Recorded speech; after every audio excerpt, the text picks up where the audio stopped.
What up, YouTube? It's your boy Double M, and I'm coming back at you for one last time this year with another sketch and rant. Now, you may be confused. You don't know what a sketch and rant is. Now, it's simple. It's basically just a voiced over time lapse, a voiced over speed paint. So there's not that much really to it. You can focus on the video. You can watch it like a normal video, visually focusing on what's happening in the background, on the magic that's happening in the background.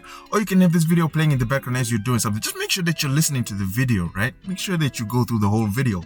I need my views. I'm just kidding. I hope you all had a wonderful Christmas and happy holidays, spending time with friends and family. Now, before we get into 2023, I just felt like making one more video, right? And this is a topic that I've been wanting to make a video on for a while, actually. I just felt like I was still figuring things out, so I didn't make the video then. Now I feel like it's the best time to make the video. Now, we can all agree that we've all been on the internet. Well, at least you and I. We've both been on the internet. And being on the internet, we've come over these stories, come over these videos where there's a successful business owner, a successful person talking about follow your passion, do what you love. They'll be on these motivational videos. They'll be on these TED Talks inspiring you, telling you to follow your passion. But to be honest, what I recently discovered is just following your passion can be one of the worst things to do. Now, thankfully, luckily, I didn't find that out the hard way, right? You know, a good man learns from his mistakes, but a great man learns from other people's mistakes. Now, at the time of this recording, I don't know who the quoter is and if that's the exact quote. I'm gonna have it up on the screen, but you get the idea. That's the way I discovered how following your passion, just following your passion, is a bad thing to do. To have a passion for something is to have a strong feeling, an excitement for that something, right? And when you're told to follow your passion, you're told that because you have a pre-existing passion, and you're told to follow that pre-existing passion. Right now, you might be passionate about something, music, sports, whatever it may be. You're passionate about these things and you indulge in them at your own time and pace. It's like something you do for yourself, you know? When you're told to follow your passion, you're told to take what you love doing and turn it into a job. But doing this, most of the time, if not all the time, will make you bored of what you love doing. And if you're not bored of it, you might end up hating what you love doing. Because think about it for a second. You have this passion that you do, you have this passion for something that you do at your own time and pace. Now, getting into the industry, getting a career out of that passion that you have, it's gonna demand a lot. The job will have a lot of requirements, it'll have a lot of demands, it'll pull a lot out of you to make a good career, to have a lucrative business with that passion of yours. The industry, whatever industry it may be, it's gonna make you do that passion as much as you need to make this business survive. Now, you had this passion that you're doing at your own time. Now that you're doing it almost every time, the love is gonna die out. Now, I'm not saying it's not possible to make a lucrative business out of it. There are many successful careers that have been made over pre-existing passions that are very successful right now. For example, many of the musicians that you listen to right now, they love music, they create music, and they get a lot of money creating that music. But there's a reason why you shouldn't just follow your passion. Because not only can you greatly risk killing the love that you have for that passion, there'll be times where you don't really feel like making something. You don't really feel like doing that passion, but you will have to do it in order to survive, especially these creative businesses, especially these creative careers where you are creating, let's jump back to that example again, creating music. There'll be times where you don't really feel like making music. It depends on people to people. Some people will love creating more music than others, but they both have the same passion for music. There will be times where you won't really want to create a song, but you have to create a song in order to pay next month's rent. So you'll just be creating something, not even for the love of it, just to pay that rent for that month. And in doing so, you become a sellout. You're not even doing it because you care for the job. You're just doing it just to get money. When it comes to passions, depending on people to people, there'll be times where you really want to do that something, but then there'll also be times where you don't really feel like doing it. You know, the passions, they fluctuate most of the time. Now, in the job, they don't care if you feel like doing it or not. Nah, they want whatever you're creating. They want whatever you're doing on the desk by whatever time it is, by whatever time they need it. And doing what you love, doing that passion, especially when you don't feel like doing it anymore, many times that will make you bored, not only bored of what you do or bored of your passion, but hate your passion. You can easily turn that passion of yours into something that you hate doing. Now that it's your job, now that it's your career, now that it got you doing it all and every time. Because the career, that's the rest of your life, bro. That's how you bring money. That's how you bring food on the table.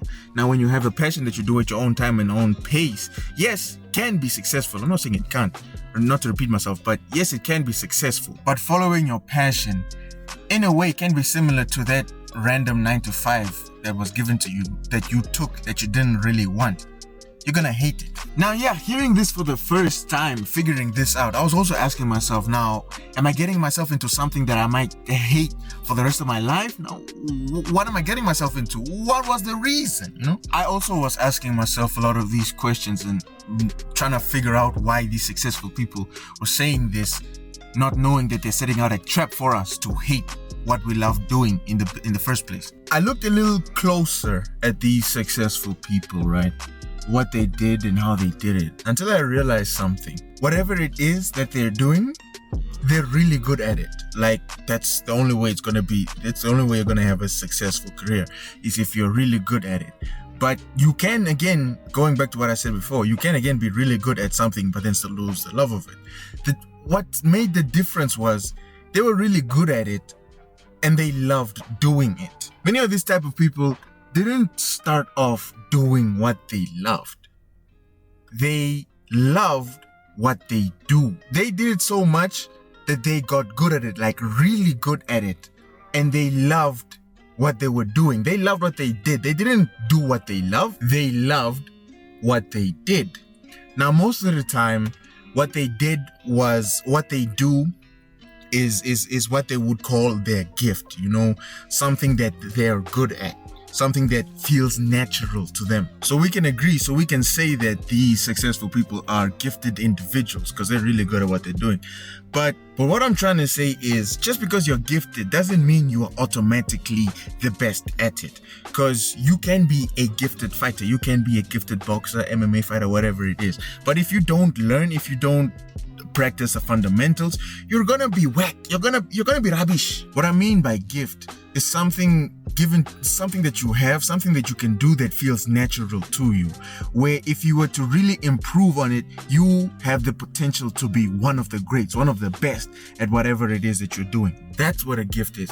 A gift is not something that you are the best at. A gift is not something that you start out to be the best at. A gift is something that you naturally do, that you can become one of the greats, if not the greatest at. Let's take an example. Kobe Bryant, for example. Rest in peace, of course. Now, we can all agree that he was a gifted basketball player, but starting out as a kid, he still had his ups and downs. His ups still gave him an advantage. I mean, most of us all have some advantages to the sport. But yeah, for him starting out, he had some advantages to the sport, but he also had some disadvantages. He was gifted, but he still improved on the sport. Over the years, he went to practice, he went improving on the sport, and then doing so became one of the greats in basketball. Because think about it for a second. We all have the ability to be really good at something, but what makes something a gift is something that let's say for two people, what makes something a gift is something that one person will naturally do better than the other person. But that doesn't mean the second person who isn't naturally gifted will never be able to be better than the first person who is naturally gifted. Prime example, Rock Lee. Hard work will always beat talent if talent fails to work hard. So what a lot of these successful people did is that they took their gifts and improved on it so much that they became the great, if not one of the greats at it, at whatever it is, at whatever it was. And in doing so, you're really gonna be happy. You can be the happiest if you do this, because this is what you're meant to do. This is what you're made to do. And when you do this, when there is a need, you know, like in life, when there is a need for what you naturally do, for what you are naturally good at, it gives that sense of fulfillment. You feel like you're fulfilling some purpose, you know? Focusing on their gifts, they improved and improved and improved on it. And realizing that this is something that they're naturally made to do, and tying a need to it. They were motivated. They wanted to be, they pushed themselves to be the best at it. And in doing so, with that motivation, grew the passion for what they did. And that passion fueled more action. This is the passion I feel that we should focus on, because this passion is the one that is built on doing something rather than a passion that is already pre-existing. When you do what you love as a career, right? A job is gonna need something to be done so much so that you have a successful career of it. So that job's gonna make you do what you loved doing in the first place so much that you now start to hate it. But now that you start to do more of what naturally comes to you, what naturally it feels like a gift. Once you do more of that, you're gonna build more motivation. You're gonna realize that this is a natural feeling. This is something that I'm naturally good at. You're gonna build more motivation to be better in it, and building more motivation is gonna build that passion, that love, and that passion is going to again fuel more action. So you sort of get into this loop. Once you start with the action, once you start working on what you're naturally good at, you start to build a passion for it. That passion for it fuels the action. That action builds the passion. Once you get into this loop, you're unstoppable, man. They didn't first start out by picking a pre-existing passion, then following that. No, they did more of what they are naturally made to do and built a passion on that, and then followed that passion, because that passion is the right passion to have. That passion is the one that's built on what you are naturally made to do. That's when you should love what you do. One shouldn't do what they love for a career. They should love what they do, because when you love what you do, you're an unstoppable force. You can become an unstoppable force. Now, in saying this, I'm not saying that everyone has an idea on what their natural gift is. Now, I personally believe that all human beings are gifted, but we're all not gonna know what our gift is at the same time. Some people are gonna start out very young knowing what their gift is, and others are still deep into their 30s not knowing what their gift is. But not knowing what your gift is doesn't mean you should give up and think that you don't have a gift. Now, you have to go and find that gift, but there is no shortcut to this. You have to go through every hobby if you have to. Going through a number of hobbies, you start to discover what you like to do, more of what you like to do, more of what you don't like to do, more of the type of person you are. Then after that, doing more of what you like to do will get you closer and closer and closer to what you are meant to do, what feels natural, what you can in turn love to do. But that doesn't mean do anything just because you like it. There's a reason why some things are really bad when you do too much of it. There are even some things that are illegal. So you gotta be careful with that. So instead of following your passion, you should instead find what you're good at, find what you're meant to do, work on that to improve on that, and then in doing so, you build the passion for it. You love what you do. But if you think about it, this method can also be used to build more passion for your pre-existing passions, right? The whole idea of not choosing your pre-existing passions, because with your pre-existing passions, you do them at your own time and at your own pace. A career is going to demand more time for you to do it. And when you do something more than when you love to do it, you're going to in turn hate that passion. But if we go over the method again, doing more of what you are meant to do to improve in it, then in turn building passion for that action, which fuels more action and then builds more passion, getting into that loop, that method. That loop can also be used to improve on a pre-existing passion. If you have a pre-existing passion and then you do more of that passion, you do more work to improve on that passion at your own pace and at your own time, of course, you then again build more passion on that action, and then that extra passion fuels more action, and that action done at your own pace and time builds more passion, which fuels more action, which builds, you get into that loop with your pre-existing passion. You can somewhat still improve on a pre-existing passion. So this method can be used both ways. It can be used to find your career, your dream career, And it can also be used to improve on your passions at your own pace, you know? Passions aren't a bad idea unless they're limited for a reason or illegal, of course.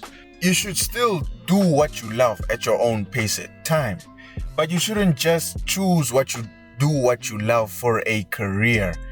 You shouldn't just choose your pre-existing passion for a career. What makes many people, and what also made me pick a pre-existing passion, is the love for the lifestyle. I mean, doing what you love and getting paid for it, that sounds like it's a golden lifestyle. But when reality hits, it's going to need you to do it much more than you usually do. Most of the time, more than what you're comfortable with doing. And a pre-existing love, a pre-existing passion for something done like that, the passion just dies like that. So yes, you should instead choose what you are naturally good at and love what you do. But to be honest, at this point, I was still low-key confused.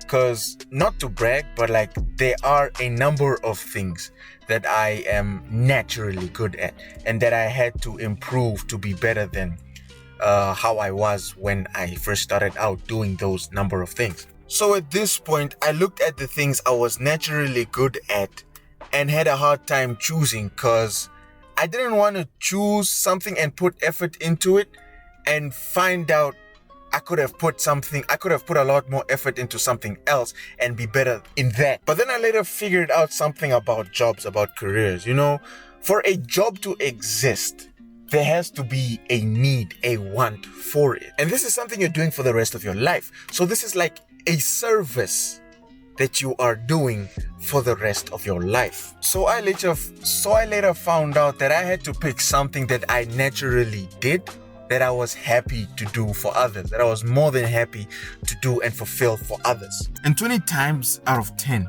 the gift that you have that you happily do for others is your best gift, which is the one to follow, which is the career choice to take. And I personally believe that having a gift, having something that you're good at, that fulfills a need, is the best career. And not just any need. Right now, you might have a number of things that you're naturally good at.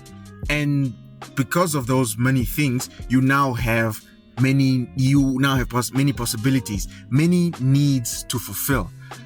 But I think the need to fulfill is the one that you are the happiest when fulfilling. You are very happy to fulfill that need. That need is the one that makes you the happiest to fulfill. Now, let's say, for example, you are naturally good at MMA and you are naturally good at woodwork, at carpentry.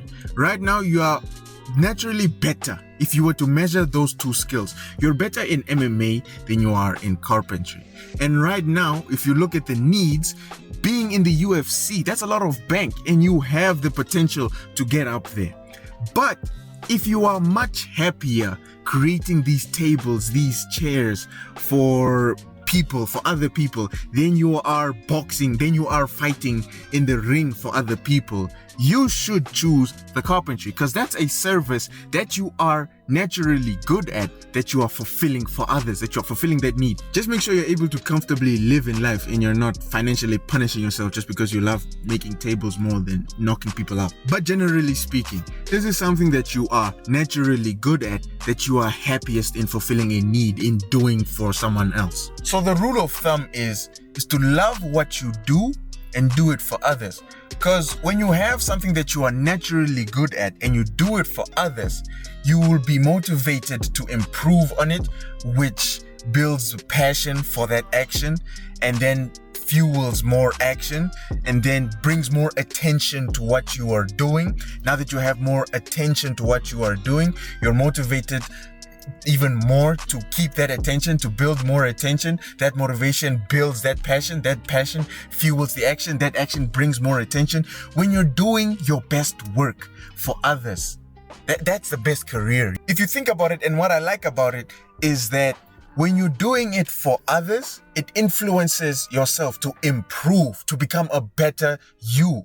When you're doing it for the betterment of someone else, whatever need it may be, whatever need it is to fulfill, when you're doing it for the betterment of someone else, it in turn creates a better you. This is why I feel like jumping back to that person, that example that I made of someone who's has that MMA skills and the carpentry skills. This is why I feel like he will be much happier and much better of a person if he chose the carpentry career over the UFC, the MMA career, because he is happier, because he knows he has more of a purpose to fulfill in carpentry than in MMA. Because yes, he's naturally good at MMA. In the UFC, you can get paid a lot, and there is somewhat of a need for fighters in the UFC industry. But he will have a greater improvement in the carpentry career compared to the UFC, because in the carpentry he knows that he's happier in doing carpentry for others than he is for fighting in front of others. He's fulfilling more of a need. People are taking in his work. This inspires him to improve much more. This builds more passion for what he does. This fuels him to do more. Now that he's improved, he brings more attention, more of a need to it. He fulfills that need. His improvement will be much greater as a person, and his career, not only his character, his person, his career can be much greater than it would be if he was in MMA, if he knows he's going to fulfill more of a need in his carpentry career.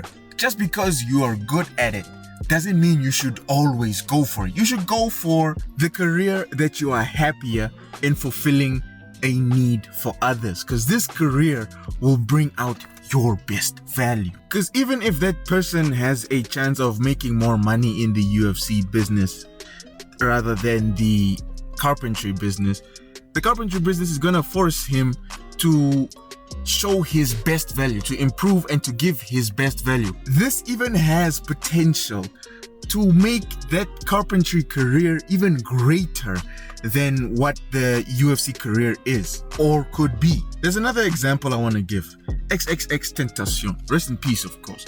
Interesting fact, he actually dropped out of school wanting to do one of three things, which he was naturally good at. He wanted to be either a UFC fighter, a American football player, or a musician. These three things were things that he was naturally good at, which he enjoyed to do. He loved to do all of these different activities, and he was the type of person to do these activities. Now, if you know X and you occasionally listen to his music, you know the type of message he was trying to share, which was in a way a need that people have, a purpose to fulfill. Now, looking at these three different things that he was naturally good at, that he improved on and was naturally good at, only one was the best to choose to share this message, to fulfill this purpose, to give this need that the people wanted. And we can all agree that he had shown his best self, and he had shared his message, he had fulfilled his purpose, and he had given his best value. Now, before I end this video, I want to give like an illustration, to sort of summarize the whole video, to sort of summarize what I discovered should be done instead of following one's passion. Let's say, for example, we're just starting off with some random high schooler. He doesn't really know that much about himself. He doesn't really know what he is good at. He's just adequately passing in class, not failing, just doing enough to get to the next grade. He's in high school. He's trying to find out what he's going to do for the rest of his life, but he doesn't have anything that he is naturally good at. He doesn't know what he is gifted at. Let's say that he doesn't know what he is gifted at. He knows following your passion is not a good thing to do, so he tries to find his natural gift. He tries to find what he's naturally good at. He does a few hobbies. He starts off with a good number of hobbies. Going through a number of hobbies, he discovers what he likes to do. He discovers what he doesn't like to do. And doing what he likes to do, he discovers what type of person he is. And after figuring out what type of person he is, he figures out that he has more of an architectural mind. So he's like, okay, I got more of an architectural mind. This is something that naturally works with me. But in order to make this a successful job, I gotta improve on myself to be able to survive in the industry. So after high school, he goes into college, he studies architecture, he improves on it. While improving on it, he builds more motivation to improve on it, to get better in it. And building that motivation, he then builds passion for architecture. You remember starting out, he didn't know what he was good at, but now that he is working on something, at least something, he's building passion for architecture, and this passion is inspiring him to create more into his assignments. He's now in the industry and is working as an architect. So working as an architect, he has now discovered the need for architects. People are going to need these buildings to operate in. People are going to need these houses to live in, right? So with the need, he puts more into his action. He does more action. He improves on it, pushes himself to improve in it, builds more passion for architecture, and then that passion fuels him to get better in architecture. When he's getting better in architecture, he's creating better looking buildings compared to when he first started out. Now that he's creating better looking buildings, more and more people are interested in his work. Now that he has more and more people on himself, now that he has more and more people looking at him, more eyes are on him, he's gonna again push himself to improve, doing more action, improve, building that passion, building that passion, which is fueling that action, which is then creating better houses, which then brings the attention. This loop, once he got into this loop, his career just became greater and greater. Remember, this is someone who didn't know what they wanted to do in high school. Now this is a gifted architect who has worked on their skills and loves what they do, fulfilling a purpose, fulfilling a need for others. This could be you with anything. If you have a natural gift, you can work on that natural gift. If you don't have a natural gift, you can work on something that you like to do, greatly improve on it, and make a career out of it. Now, I'm not creating this video to shoot down any ideas, any dreams that you might have.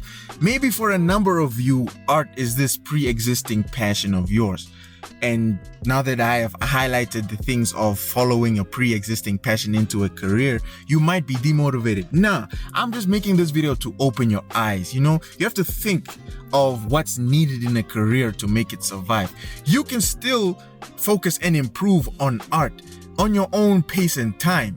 Just understand if it's more of a pre-existing passion, continue to improve on it, but at your own pace and time. Just understand that having it as a career can risk you not even liking to draw anymore, and we don't want that. No, we don't want that at all. If you understand that and you choose to have it just as a passion, continue to have it as a passion of your own. Continue to improve on it. Having a passion and continue to improve on it at your own pace and time will still also create the best you.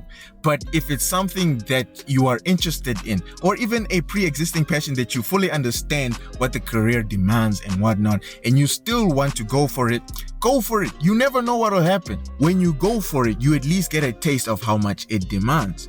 When you get this taste, you can either make a U-turn and keep it as a pre-existing passion, or if you get a taste out of it and you don't really mind and you are really comfortable with it, if it feels like if you feel like you're fulfilling a purpose, if you feel like you can still push, go for it, man. Go for it. You never know. It's better to fail than to not try at all and wonder if you could have and if you couldn't have and whatnot. It's better to get that taste than to wonder what the taste was. You miss 100% of the shots you don't take. I hope this video has opened your eyes. I just looked at how long this video is. It's the longest video that I ever created. Not this year, but my whole career on YouTube. I say career like I've been making money.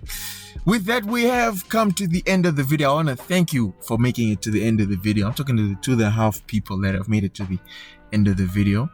Thank you again for making it to the end of the video. If you enjoyed the video, remember to drop that like.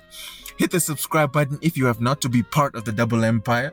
To get more videos like this, now that you're at the end, you understand what's happening on the Double Empire. You don't only get art tutorials and art challenges. You get the real thing, the real artists, real sketch and rants, the real events. These are the videos that are more unscripted. If this was more of a scripted video, you'll be getting something 16 minutes at most.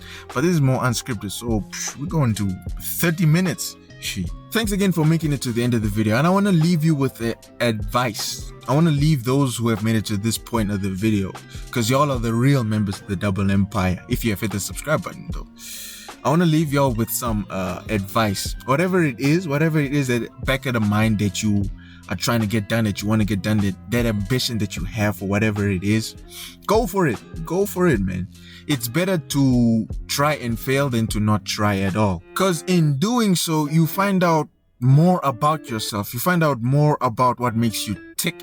You find out what situations you work better in compared to other situations that you won't work better in. You find out more about yourself.